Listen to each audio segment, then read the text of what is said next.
Wolfman, Bearman, Bullman, Horseman, Volkalags, Beorns, Minotaurs, Centaurs, many others.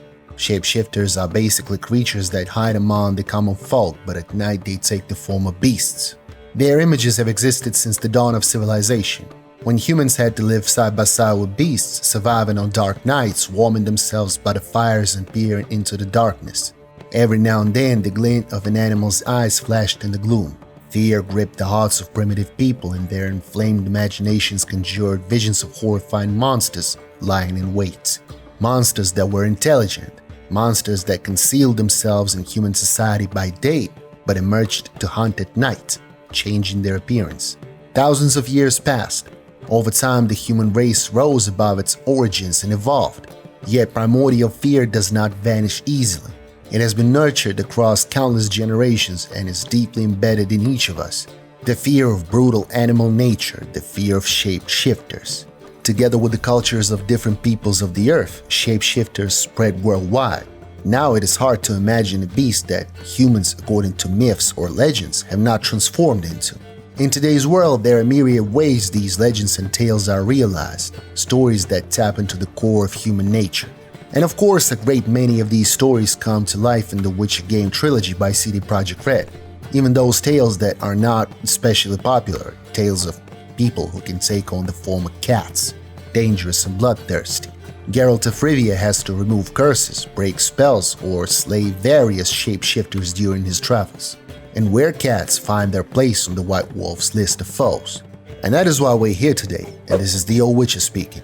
As always, we are grateful for the support of our patrons.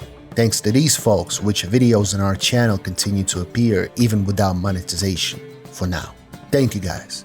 Anyway, get yourself a hot drink, for it's cold outside, as we've prepared a story about some of the most fascinating shapeshifters in world mythology, werecats. Werecat mythology.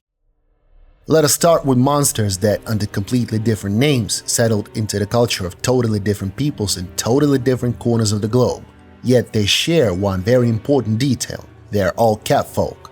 That is, in their appearance they exhibit traits of both humans and certain feline animals, be they panthers, cougars, lynxes, tigers, lions, or just ordinary cats. It does not matter. All of these monsters can be classified as werecats.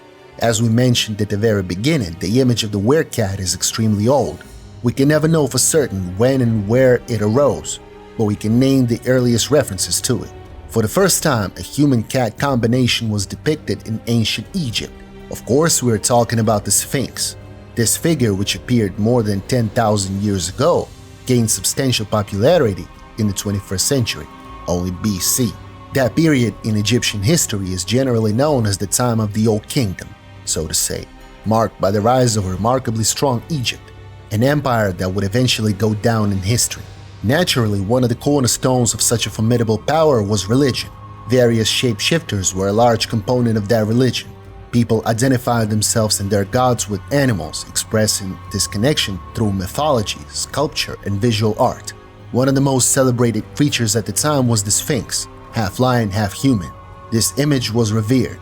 Pharaohs and queens were endowed with it, erecting enormous Sphinx statues, such as the legendary one that guards the pharaoh's tombs. In Giza, the lion was a noble beast even back then. Thus, the pharaohs were associated with this animal, and of course the Sphinx itself was connected to the chief god, the sun god Ra. But we could go on endlessly about the splendor of Egyptian culture. Let us continue our journey and realize that the next milestone for a half-human, half-cat is ancient Greece. They too had those same sphinxes from Egyptian mythology, which the Greeks borrowed from the Egyptians. There, monsters with feline and human traits acquired their principal name, Eloranthropes, from combining the Greek words for cat and human. Among the Greeks, Eloranthropes were seen as fundamentally evil beings, killers, tormentors, and adversaries to epic heroes. Because of Greek legends, the Sphinx concept traveled throughout Europe, and beyond Europe, the idea spread via Alexander the Great. So in the 3rd century BC, along with the armies of Alexander the Great and after his death, tales of sphinxes made their way across India, where the half-human, half-lion image became an amulet. Meanwhile, from Greece, we inherited the legend of the Sphinx posing riddles and killing those who failed to answer them. Thus, the monster came to be linked with wisdom. When ancient Greece fell, and many years later ancient Rome as well, various nations received an equally massive cultural legacy and employed it in different ways, and in myths as well. Stories of the same creatures were adapted and reinterpreted in distinct manners depending on the people's particular needs. Slavs, Asians, Scandinavians, Germans, Bretons, and so on. Each of these nations had its own ideas about catfolk. In Japan, for instance, this image found embodiment in the bakeneko, a ghostly cat believed to reside in ordinary folks' homes. In the Balkans, people generally thought that all cats descended from a human woman named Kata. In the Middle Ages, the werecat made its way into the legendary treatise Malleus Maleficarum, the Hammer of Witches, which claimed some witches could transform into large black cats to evade justice. Over time, the werecat concept drifted from the idea of a human-beast hybrid and became a more straightforward shapeshifter, a domestic cat one, not some lion or panther.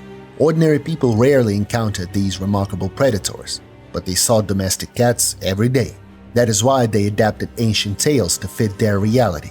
Cats were thus linked to demonic influences and the supernatural, connections that we can see in numerous modern films and literary works. And in the 10th century Britain, the Catman was one of the best-known mythical beings. The story of the Staffordshire cat became quite famous. A villager named Brian Kinnersley recounted a tale that evolved into many subsequent legends. He claimed that while walking through the village on a warm summer night, he came face to face with a quote-unquote massive black cat. Fear rooted him to the spot, and his terror only grew when the enormous cat suddenly stood on its hind legs, reaching a height of about 1.6 meters. It growled and swung its front paws at the man. As it stood on two legs, its body shifted in some way, becoming far more human than animal. After staying in this form for a few seconds, the creature dropped onto all fours, again resembling a large panther, and vanished from sight. Many years later, this story evolved into the tale of Dick Whittington's cat, while in France was given a more famous name, Puss in Boots. Meanwhile, throughout this period, the Western Slavs had a version of the werecat concept closest to our modern sense, tales of witches and sorcerers transforming into black cats. Such an ability was said to indicate the shapeshifter's formidable power in connection to underworld demons, or perhaps even a pact with the devil himself. Overall, the image is demonic and frightening, mirroring the werewolf motif where someone gifted or cursed with transformative power completely alters their appearance. They do not become a lion-human hybrid like a sphinx, they turn into an actual animal, only an animal gifted with intelligence, unflinchingly vicious and merciless. Thus, this idea found its way into the Witcher universe. Yet, under the pen of CD Projekt Red's writers, the werecat absorbed traits from a broad spectrum of cat people in folklore worldwide. Werecat, the Witcher universe. The Witcher's werecat is a distinctive monster. It belongs to the class of therianthropes, humans who can become beasts at will or under the sway of a curse. In the werecat's case, that beast is a large humanoid cat. In Angie Sapkowski's novels, the werecat appears only briefly in the Dalblatana Bestiary.